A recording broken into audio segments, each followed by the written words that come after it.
Now, after we speak about, the involvement within the congregation and the social responsibility within the wider society, how now, I mean specifically to the Christmas season, how the churches prepare for the Christmas.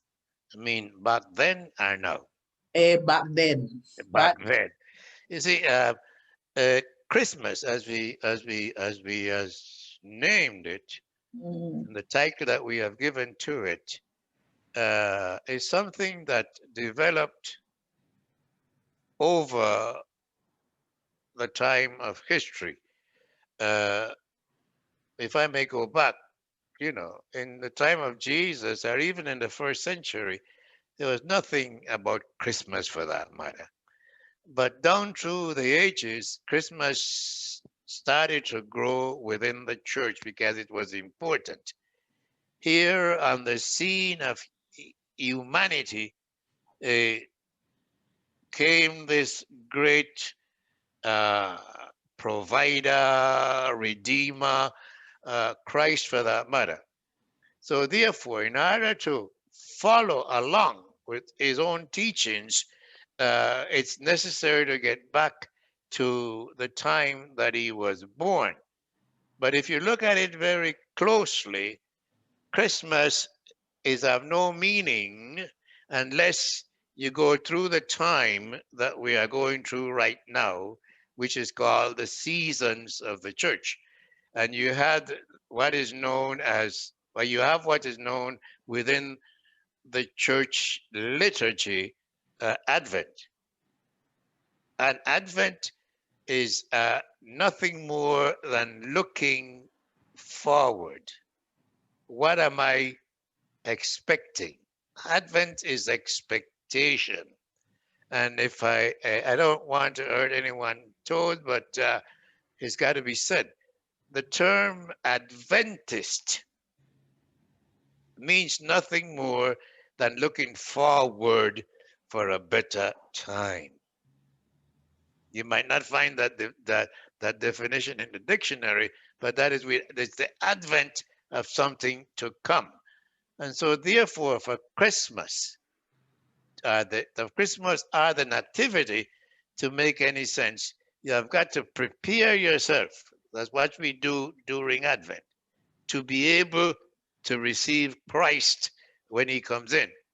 So that's why it's so amazing that when you look at and Christmas, I like to bring this in because for me, it makes a lot of sense, and I do hope I can convince a lot of people.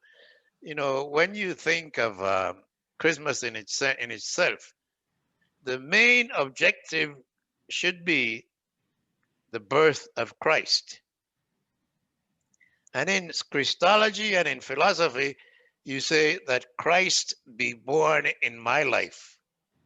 And Christ cannot be born in one's life unless you are prepared. And that's where Advent comes in. The churches, your direct question was what the churches prepared for that time. And I think that's what the churches did. You know, Here we are in this lifetime, and the expectation that we have is that there will be a time when what's happening to us now will be no more in that time to come. We have either enlarged in it or decreased it in a matter in the sense that we look only forward, and it's really it's frightening for me sometimes, even when I think of it. Here it says that the world in which we live, it's not the real world. Now, let's be honest. If we cannot live in this world wherein God placed us, when we come through all that idea of the creation story and whatever, that we are supposed to live here. Fortunately or unfortunately, and I'm sorry to go so deep, Fortunately or unfortunately, we are now saying that there are life and other parts in this in where we live, in this cosmos in which we live. Now, I'm not going to say there's no life there or there's no, because I leave that to the science. I am not a science. I am a little bit a theologian, and I mean, not even good. Some theologian listening to me, they say, you don't even start first yet, so keep yourself quiet. But anyhow, if we look at it that way, we are preparing ourselves, because this idea of salvation, to me, it brings in a lot of facts, not only to be living a good life somewhere in the hereafter, but is for us to be able to live the life that is important within the scheme of God's creation. And let me explain myself why I analyze it like that. Uh, if it was only a hereafter, my question would be, why is it that God, in his infinite mercy, in his infinite love, had to take upon himself human flesh so that he could show us the way that we should go? Because God could have done it in many other ways, if it's something only to be out there after death, for that matter. Now, I am not putting that idea down and saying it's not that way. But if we look in different religion, we see that most of them does not have the same philosophy that Christians or Christology has. So therefore, what did the churches do in regards for Christmas? I think that the churches did then, and even in some way today, to prepare the brothers and sisters, the people within the church, to understand that the life one is living, with all its difficulties and with all the ups and downs of life, uh, is necessary. And I know it's not easy to say that word, because necessary can mean, okay, that means that I should suffer. No, it depends how you look at suffering, because I could ask the same question: did Jesus have to suffer? And if you read, uh, go again and look at the gospel story, that was not just a loving suffering, because suffering in whatever sense is not lovely. And you can look at the patriarchs also, you know, because this sense of Jesus's birth, it was within scriptures long before Jesus came upon the scenery. If you read at the history of the Jewish people, look at some of the suffering that they had to do, and I can even go back, let's say, to Abraham, which is what my memory is bringing to me at the moment as I'm speaking about this. And I'm sorry, I don't want to be preaching here, but just to using some sense and some little nuggets to see if I can connect up what I have said and confused anyone. You know, look at most of these guys that we read of, these patriarchs. They didn't have an easy life. You know, Abraham was as comfortable as he was wherever he was. And God said to him, I've got better plans for you. Abraham didn't even know where he was going. You look again at Job. Job, for me, is a story not for someone who lived centuries ago, but Job, for me, is a story that applies to our own daily walks of life. And just think about it for a moment. And I rethink this over in time. Here is someone who is living so beautiful, of all the comforts of life, and something of that matter takes place with him. That's, that's not conceivable in human thinking. But at least that reminds us that at the end, at the end, whatever end mean, there is God with you all the time. That's why one of my favorite pictures is footprints in the sand. You know, I'm not going to go in there because I know you understand what I'm trying to say. So for me, salvation means that that's been prepared by God from the beginning, because we have been, and I'm speaking about the human race, Mhm. not trying to annoy anyone or put anyone down, but we have been a rebellious uh, creatures, you know, because, you know, good, okay, God, that's a beautiful part you had, but that's boring. That's boring. And like even when Paul said, you know, the things that I should do, I do them not. And that's true for most of us, you know, because, you know, who doesn't like to live a lonely life? I mean, a happy life. And we see it even in the extension of life, because, you know, the things that I enjoyed doing yesterday, at this moment, you know, okay, you know, that the joy is not the same having come to a certain place in life.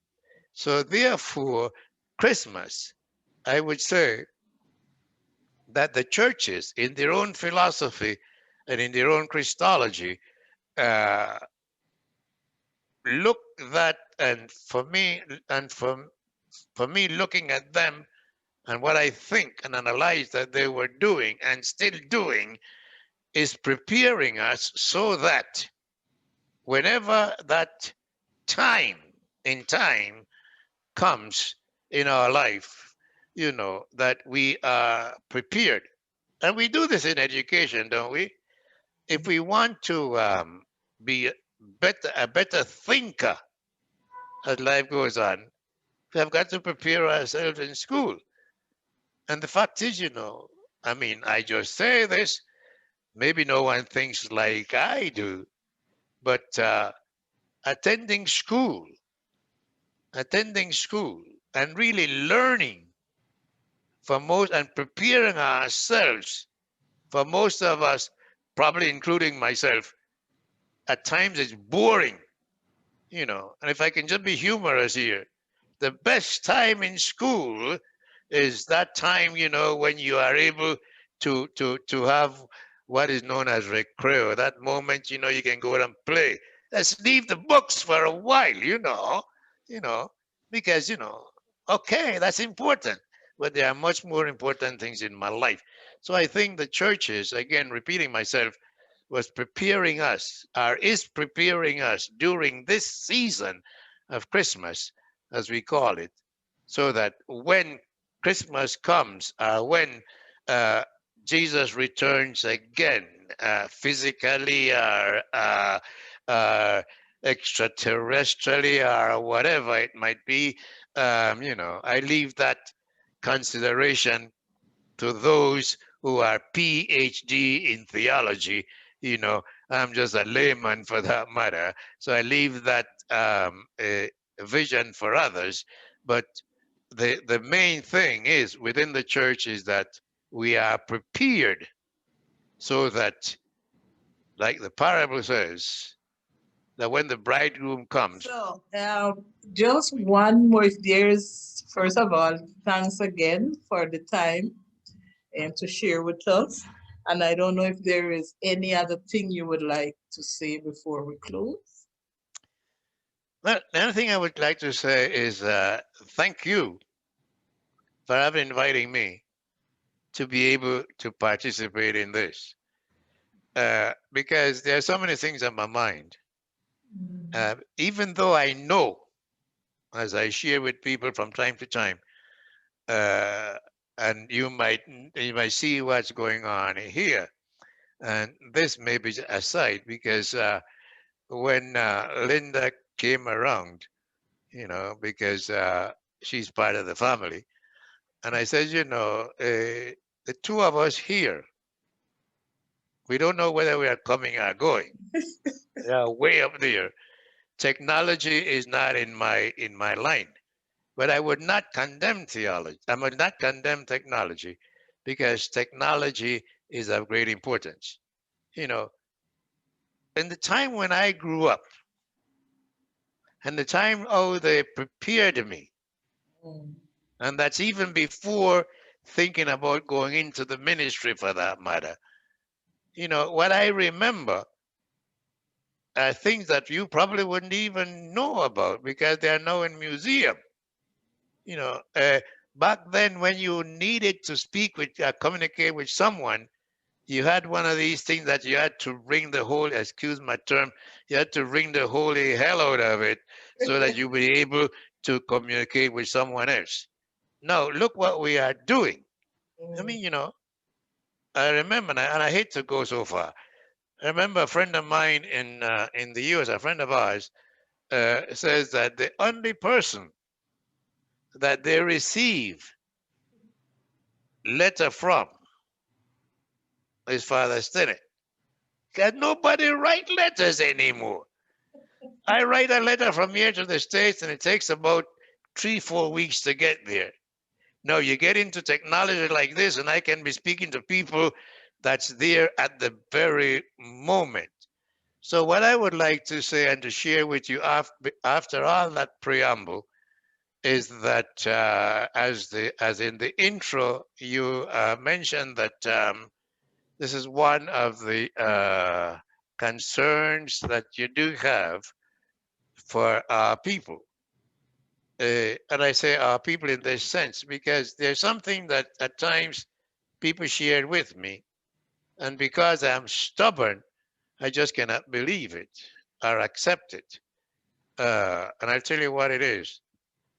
A lot of times, people, when I got back here, people were telling me, "Oh, the population of the Negroes or Afro descendants is not as it was yesterday." And they give me that by telling me about census that are being done. And because always live in the past, I wonder how it is that how when you have what we do have from year to year, this year we can't have it because of the pandemic or the coronavirus or whatever it is. You speak of Negro Day. And I see so many brothers and sisters still around. Are you going to tell me that they are not there anymore? Now, if we look at reality, of course, a lot of our forefathers have passed away, but there are still a lot of us who are still around. And I think that what you are doing is very important. Let me give you one of my analogies that I have in life. Let me share that with you. I hope it will be of important for you to think of. One of the animals that I really admire in life are the ants. Have you ever noticed an ant? You'll see that one or two ants come around and they look at a meal, and for some reason they understand that they cannot pull that meal all by themselves. And what do? They go back to the base, bring a good group of ants, and they all pull that together. Togetherness is important. If we keep ourselves separated, uh, we will never be able to reach to that zenith in life. So I'm really proud to understand how to know, even though that I might not be directly involved, that there are those who have a concern not only for the benefit of one race, but as you help others, you'll be able to help yourself. I really appreciate you inviting me. I remember when the conversation started and Patricia saying, and I say, "Oh, here we go again. I got to get into this. There's too much technology for me." But I do hope that what I've been able to share with you I hope it will be of some use, put together with what all other people are able to share, so that we can look with that hope, with that anxiety for a better life, not only for ourselves, but for our generation to come and for our neighbors around us. Thank you very much. Thank you, and thank you for those wonderful, encouraging words. So we definitely appreciate, because we really believe that is our calling. That everyone, you work in your area, I work in my area, and together, we feel we complete the picture. So all of Exactly. our little bit to empower ourselves, and in that way we teach others, and together, as you said, together, we do the things. So Right. And I the thank church. you, and I applaud you for being so brave to come with Yeah. technology. We need more like you. Don't be And the afraid of the churches tech. and the Uh-huh. churches and the churches, even though sometimes we do not agree, even the churches is of great importance in our lives. Of It's course. of great importance in our life. At least it's that family, it's that moment of gathering together. Mm, Unfortunately, coronavirus came in, but with all the technology we have, I'm sure and I do hope that will be time again when the churches can really get together and really have that uh, joyful feeling and understanding and unity mm. in the real story of what the Nativity at Christmas means to each and every one of us. I'm I sorry. If you permit me, I'll go on until 5 o'clock. So you got to put a break on me, please.